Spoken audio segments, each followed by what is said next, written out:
Hi friends, మన ఛానల్లో ఎన్నో హెల్త్ బెనిఫిట్స్ ఉన్న గోంగూర పువ్వు పచ్చడిని మంచి రుచికరంగా ఎలా చేయాలో చూసేద్దాం. గోంగూర పువ్వు పచ్చడి కోసం ముందుగా పూలన్నింటినీ కూడా ఈ విధంగా రెక్కలను తెంపుకొని పెట్టుకోవాలండి. ఈ పూలన్నింటినీ శుభ్రంగా కడుక్కొని ఒక ప్లేట్లో పక్కకు పెట్టుకోవాలి. తర్వాత స్టవ్ ఆన్ చేసుకొని ఒక టేబుల్ స్పూన్ వరకు ఆయిల్ వేసుకొని, ఆయిల్ వేడయ్యాక ఒక కప్పు వరకు పల్లీలను వేసుకొని ఫ్రై చేసుకోవాలి. పల్లీలు కొద్దిగా ఫ్రై అయిన తర్వాత ఒక గుప్పెడన్ని నువ్వులను కూడా వేసుకొని ఫ్రై చేసుకోవాలి. తర్వాత ఒక 10-15 వరకు ఎండుమిర్చిని కూడా వేసుకొని ఫ్రై చేసుకోవాలండి. మళ్ళీ అదే కడాయిలో మనం శుభ్రంగా కడుక్కొని పెట్టుకున్న ఈ గోంగూర పువ్వును కూడా వేసుకొని, రుచికి తగినంత సాల్ట్ని కూడా వేసుకొని ఒకసారి బాగా కలుపుకోవాలి.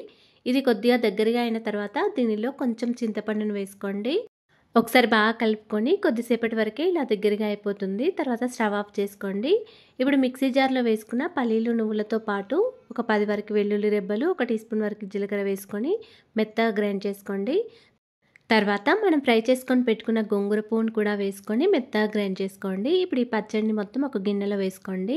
తర్వాత స్టవ్ ఆన్ చేసుకొని కడాయిలో 1 టేబుల్ స్పూన్ వరకు ఆయిల్ వేసుకొని 1 టీ స్పూన్ వరకు జీలకర్ర ఆవాలు, 1 ఎండుమిర్చి, కొంచెం కరివేపాకు, కొద్దిగా పసుపు, కొంచెం ఇంగువ వేసుకొని ఈ పోపును మొత్తం పచ్చడిలో వేసి బాగా కలుపుకోండి. అంతేనండి, ఎంతో సింపుల్గా చేసుకునే గోంగూర పువ్వు పచ్చడి రెడీ అయిపోయింది. నచ్చితే లైక్ అండ్ ఫాలో చేయడం మర్చిపోకండి. Thanks for watching.